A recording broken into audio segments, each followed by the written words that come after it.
All right, guys, we're going to move on to resume now. Okay, so this is a big part of the whole process of getting through to the first round of an interview. So whether you're applying for a job on Seek or you're sending it to a recruiter, you found a recruiter's email, or let's say you found the department manager or a HR manager at the company that you want to try and get into. Now, this could be a company in regional Australia as well. We'll come to regional jobs in a minute. You still need to have a good resume to impress them, okay? So here are some key things that should appear in your resume structurally. Contact details, pretty easy. Include your LinkedIn URL, okay? When I'm looking at candidates, I skim over the resume and I actually prefer to look at the LinkedIn profile. I want to see who this person is. You need keywords like a headline statement. Don't use things like career objective or just call it a profile statement, okay? You need a key skills list, okay?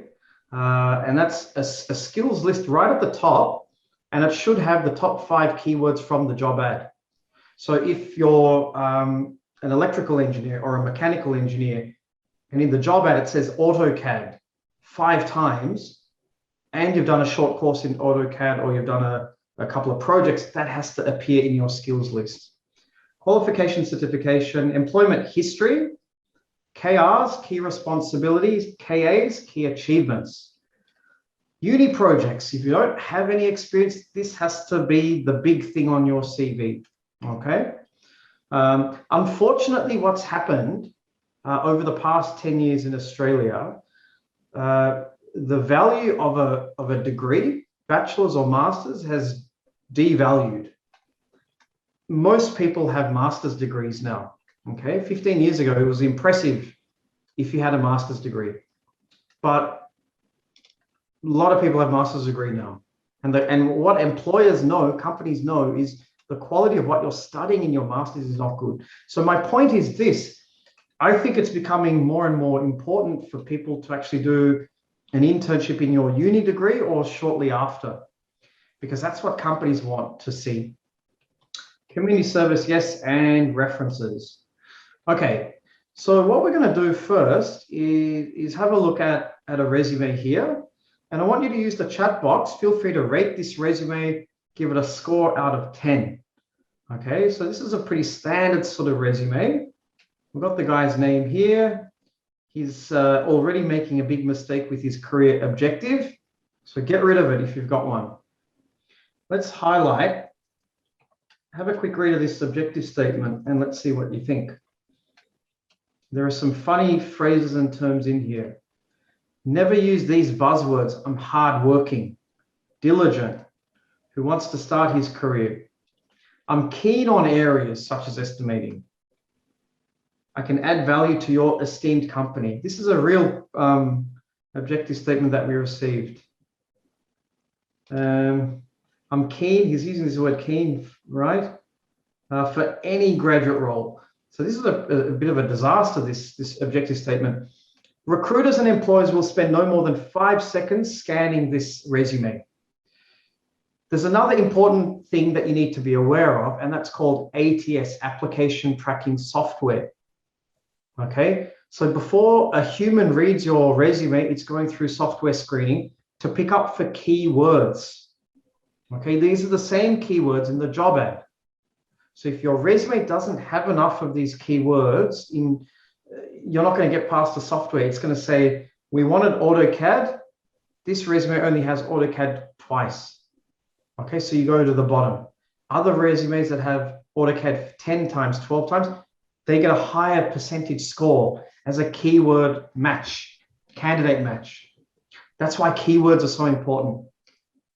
And that's why sitting at your desk and then, having one resume, one cover letter for 50 jobs, it's not going to work. You're far better spending 3 hours doing 3 or 4 high quality applications. Okay.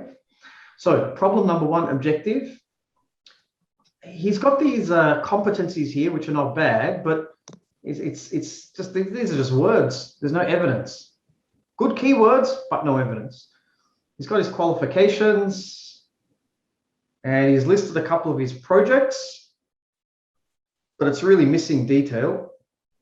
He's got his employment history, duties. He's worked at Coles. He's done some memberships. He's got software skills, and that's it. So in terms of how we would rate this, this resume, I don't know if you guys have done any ratings, but this is probably maybe a 3 out of 10 on a good day. Okay, so let's have a look at a resume, which is still a work in progress, but you'll see the difference. So this is a different style, but we'll come to that one in a tick. But here's an improvement. Okay, I'm going to give you some tips. So let's have a look at the original. Okay, you can see here, it's pretty general and a lot of mistakes. Have a quick read of this. It's too long, but you'll get a feel for the level of detail you should put in your profile statement. So have a quick read.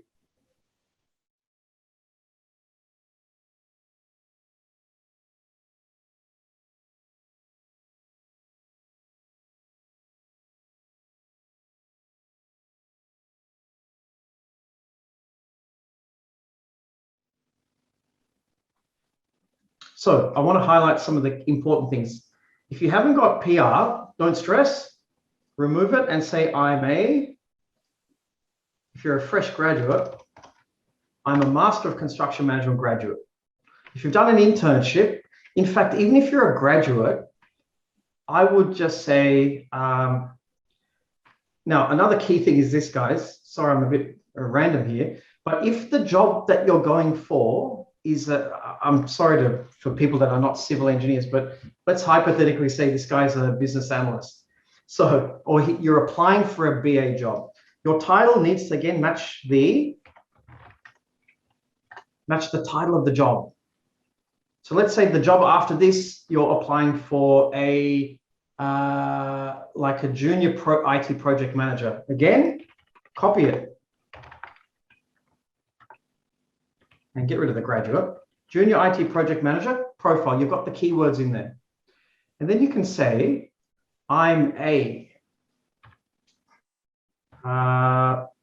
IT or a junior, use the same word, or mix it up, assistant, or I'm an IT project, excuse my typing, coordinator. We're getting rid of the Deakin Uni thing with strong knowledge in da da da da da da da. Okay, at the end you can talk about your qualification. I also hold a or have a whatever. So start with your title. I'm a marketing assistant. I'm a data analyst with strong skills, strong knowledge in da da da da da. So that's the starting point. Then talk about any experience you've got. If you haven't got experience, then replace it with projects. I have as part of my master's, I completed 3 major projects doing A, B, C, D. This is a really good profile for a fresh graduate, okay? And then he's talking a little bit about his customer service. He's using numbers, quantify the stuff you've done, 3 major projects and so forth. Okay, so have a look at that and compare it to the original. Big difference, isn't there? Huge difference. And you've got to think of it from this perspective. A recruiter may get 100 applicants, okay, and they're quickly rejecting. This guy, reject on the spot. This guy probably goes, yes, let's put him into the yes part. Let's keep moving. We've got key skills next. You want me to jump in here to save your voice a bit, Naren? Sure. All right. So key skills list. You can see the big difference between this one and the previous version is that this has got evidence statements now. That's just a set of words, and some of those, like attention to detail, as we said, are fairly meaningless. What we've concentrated on in this key skills list are the technical terms that appeared in the job ad. That's why we went through that whole process of identifying them. So the job that this person is applying for had in it estimating, might have had AutoCAD and STAD Pro, communication skills, client support, construction procurement, and project management. And that's why exactly we've got a matching set of keywords here, and right in the headlines and also in the actual evidence statements themselves. This is what's going to happen. A recruiter or hiring manager is going to receive your resume and cover letter, presuming it gets past the ATS. So let's say you've got enough keywords in there that it's got through the software, and then it's going to land on someone's system, and they're going to look at your files. They may read the resume first, they may read the cover letter first, we don't know. But wherever they look on that page, we need them to see the words that they're looking for. They're going to have that list in their head or on a bit of paper in front of them or on a document somewhere. And what they're looking for is to see if there's a match. And if you've got stuff in there that doesn't match the job ad, it actually makes it harder for them to see. Let's say you've got software for design, because that's something that you studied in your course. And so you decide, oh, I should let them know that I've got great software for design skills as well. And you put that in there, even though it wasn't asked for, because you're going, oh, I'm going to show them how much I know. No, you've just made it harder for that person to see that you do have some matching skills, because you've hidden it amongst other things which is not relevant. Did you want to make a point here, Naren, or can we jump back to the good one? Just answering a QA thing, but yes. So yeah. Key skills, guys, in terms of the order of how you should lay this resume out: profile statement, keywords, skills list. At this point, they should be sold that you have the skills to do the job.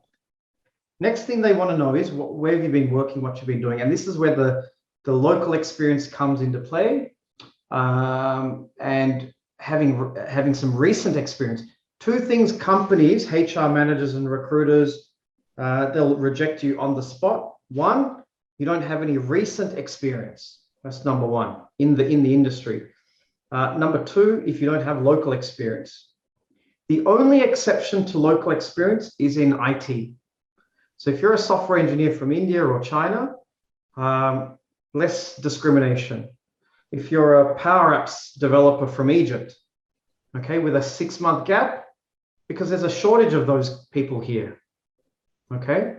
If you're a digital marketing specialist from Sudan, okay, and you've worked for Nestle there, you may not need to show local experience because you've got big corporate experience and it's in an industry where we need more people here.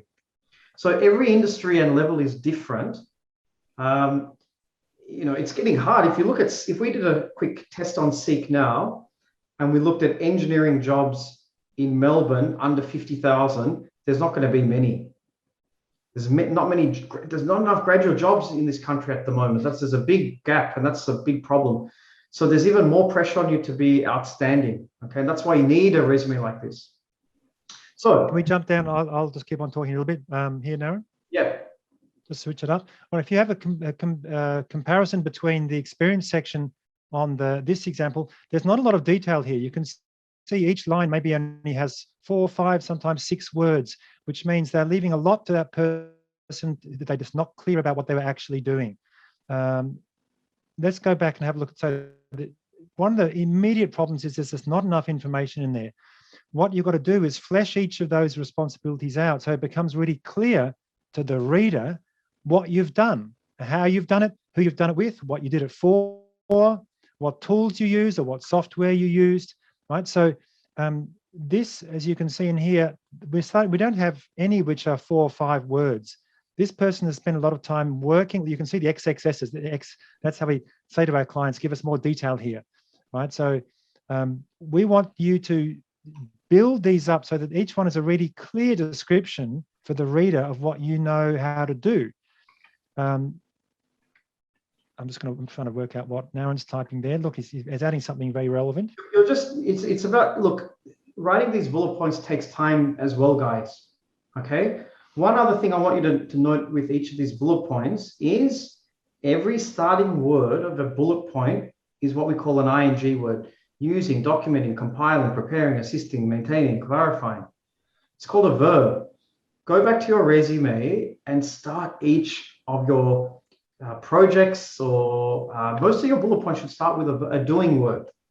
Okay, maintaining on-site material register and records which included. So in this included, you need to actually explain how you did it. Okay, what you'll end up doing is maybe having a bullet line that's 3 lines of verbal crap that you've done. Then you've got to cut it down to like 2 lines. So it takes time. So you can see here, the employment history, as Langdon said, has more information.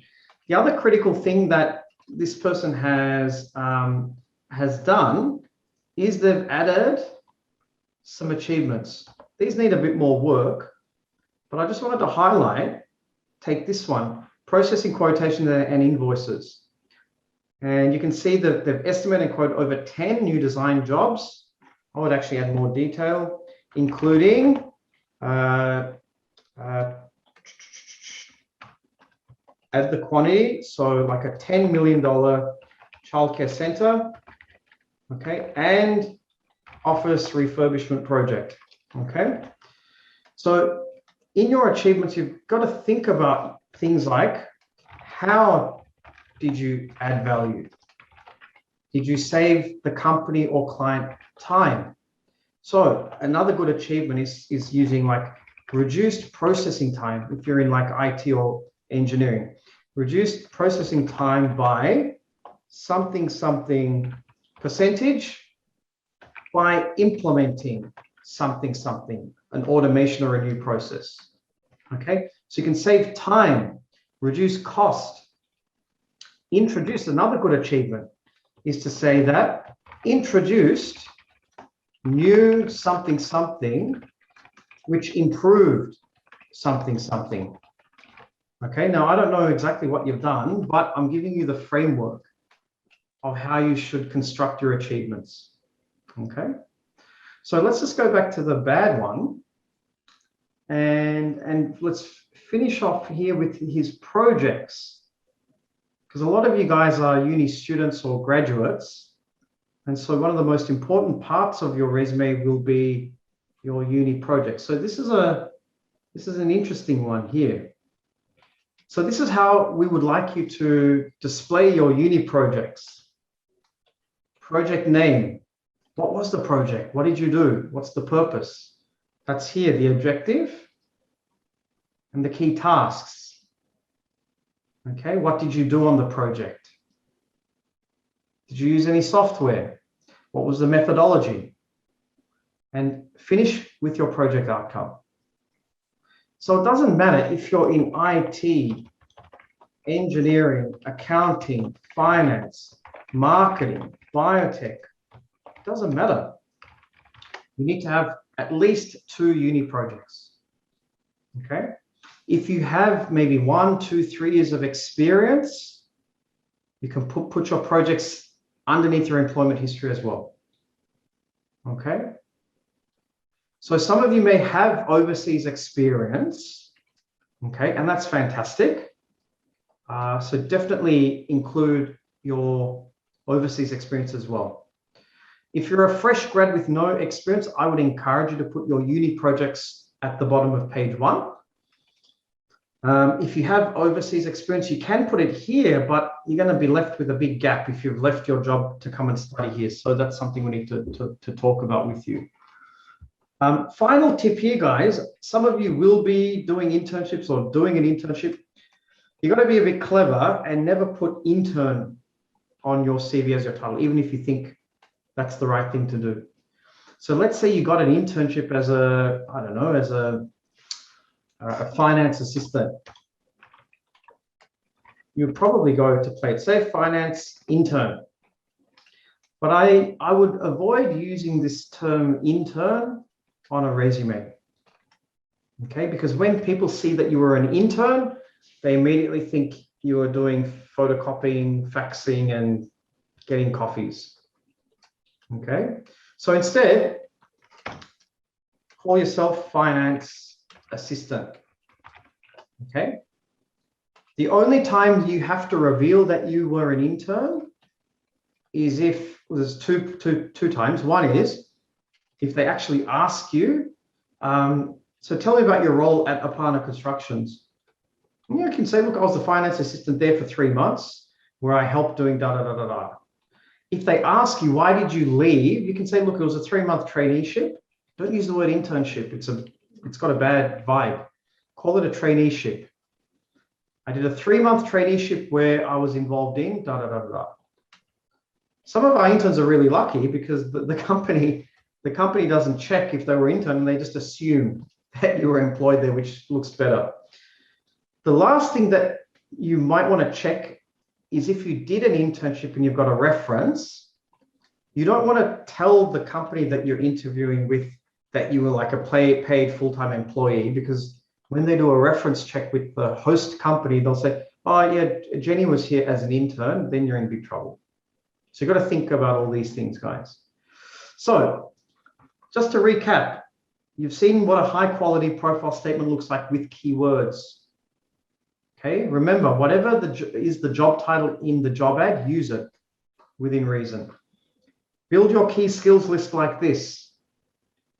Okay, don't just list random words. It's not going to work. You need evidence. Qualifications, fine. Put your internship experience or employment experience, even if it's overseas. And a bit of casual work is okay for graduate roles, but uni projects is key. References, just put available upon request. If not, you don't even need it. So that's sort of the resume. There's different resume structures and styles as well. So what I wanted to show you with this template is this is a bad one. It looks very pretty, but can you see here, all of the text it's in a table. Remember that word we were using? There's a couple of other tips I want to share with you. ATS systems can't read stuff in these text boxes. Most of them can't. That's why your resume needs to be free-flowing text. There's no text boxes in this one. It doesn't look as pretty as this one, okay? But it's going to get through the tracking system. So same sort of structure. Key skills, good.